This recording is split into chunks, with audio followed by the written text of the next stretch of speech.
अस्सलाम वालेकुम everyone, welcome back to my channel. तो आज हम बना रहे हैं एक ऐसी रेसिपी जो हर घर में बनती है, लेकिन आज हम उसे थोड़ा सा अलग, थोड़ा सा चटपटा और मसालेदार अंदाज में बनाएंगे। जो लोग कहते हैं कि बैंगन बोरिंग होते हैं तो उनकी ओपिनियन भी आज बदलने वाली है। थोड़े से ट्विस्ट के साथ बहुत इजी, क्विक और टेस्टी रेसिपी है जो आज मैं आप लोगों के साथ शेयर करने जा रही हूँ। लेकिन वीडियो को आपने एंड तक देखना है क्योंकि बहुत सारी टिप्स हैं छोटी छोटी जो मैं आप लोगों के साथ शेयर करूँगी और आपकी रेसिपी जो है वो बिल्कुल परफेक्ट बनेगी उससे। साथ ही अगर आप चैनल पर न्यू हैं तो चैनल को सब्सक्राइब करना मत भूलिएगा अगर आपको रेसिपी पसंद आती है, ताकि मैं मज़ीद रेसिपीज़ भी आप लोगों के साथ शेयर कर पाऊँ। अच्छा, यहाँ पर ना सबसे पहले मैंने पानी लिया एक बोल में और बैंगन जो है वो काट कर, वो मैं आपको दिखाती हूँ किस तरह काटने हैं। वो काट कर आप इनको सोक कर लेंगे। बैंगन को 10 से 15 मिनट के लिए भिगो देंगे पानी में। अच्छा, यहाँ पर ना आपने ना थोड़ा सा नमक भी शामिल करना है पानी में। उससे ये होगा कि बैंगन जो है वो उनकी करवाहट निकल जाएगी और वो जब आप फ्राई करेंगे ना तो वो कम ऑयल सोक करेंगे।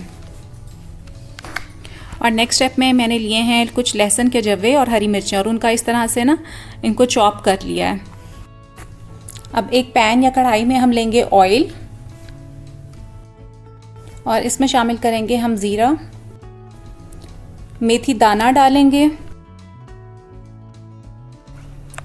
और इसमें डालेंगे हम साबित लाल मिर्चें और अपना लहसुन और हरी मिर्चों का पेस्ट। हल्का सा फ्राई कर लें ताकि लहसुन का कच्चापन जो है वो ख़त्म हो जाए। अब इस स्टेज पे हमने शामिल करनी है इसमें स्लाइस की हुई प्याज। हल्का सा इसको 1 से 2 मिनट के लिए सौते करेंगे प्याज को। फिर इसमें शामिल करेंगे स्लाइस किए हुए टमाटर और यहाँ पर ना हम टमाटरों को 3 से 4 मिनट के लिए फ्राई करेंगे। उससे यह है कि टमाटर थोड़े से सॉफ्ट हो जाएंगे। अब मैंने आलू जो हैं वो अलग से बॉईल होने के लिए रखे हैं और इसमें थोड़ा सा मैंने हल्दी पाउडर डाला है, वो इस वजह से कि आलूओं में जो है वो लाइट येलो सा कलर आ जाए। और दूसरा ये कि आलूओं को ना आप अगर बैंगन के साथ पकाएंगे तो उससे आलू काले हो जाते हैं। तो इनको मैं इस तरह अलग से जो है वो 80% तक आलूओं को कुक कर लूँगी। अब इसमें शामिल करने हैं हमने कुछ मसाले, जिसमें मैंने ली है कुटी लाल मिर्च, हल्दी, भुना और कुटा हुआ धनिया और यहाँ पे मैंने शामिल की है दही। उससे जो है वो ज़रा अच्छा सा मसाला बन जाएगा। और दही का ना आप ख्याल रखें, हमेशा फेंट कर डाला करें। उससे ये होता है कि सीधा दही डालने से ना कभी कभी कर्डल बन जाते हैं दही के या वो फट जाती है, तो उससे जो है वो ग्रेवी आपकी जो है ना वो अजीब सी हो जाती है और स्मूथ नहीं बनती, खाने की शक्ल भी ख़राब होती है। यहाँ पर मसाला अच्छे से भुन गया है और ऑयल सेपरेट हो गया है, तो मैंने शामिल कर लिए हैं बैंगन।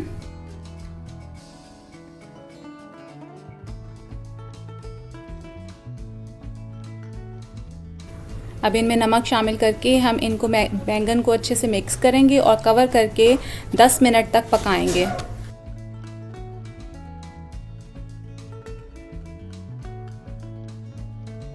अच्छा, यहाँ पर ना अब हमने आलू अपने शामिल करने हैं जो हमने 80% तक कुक कर लिए थे और बैंगन की भी यही सूरत हाल है कि 80% तक कुक हैं। इनको हमने हल्के हाथों से बस भून लेना है ताकि बैंगन जो हैं वो ज़्यादा मैश ना हो जाएं। और इसमें हमने शामिल करनी है हरी मिर्चें और खट्टी इमली।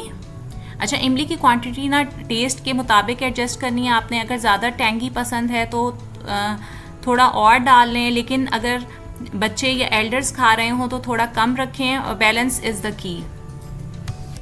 बस इनको हल्के हाथों से आपने मिक्स करना है। चाहे तो एक आध मिनट के लिए आप हल्का सा ढक्कन लगा दें। उससे ये होगा कि ये सारे मसाले जो है ना वो हल्के से दम पर आपस में इन्फ्यूज़ हो जाएंगे, इनका टेस्ट बैंगन में और आलू में, और बस ये रेसिपी आपकी रेडी है।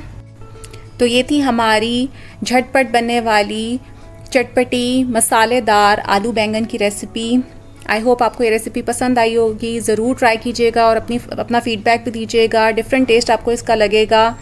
रेसिपी अच्छी लगी हो तो चैनल को सब्सक्राइब करना मत भूलिएगा ताकि मज़ीद रेसिपीज़ भी आपके साथ शेयर कर पाऊँ। Thank you for watching the video. अल्लाह हाफिज़।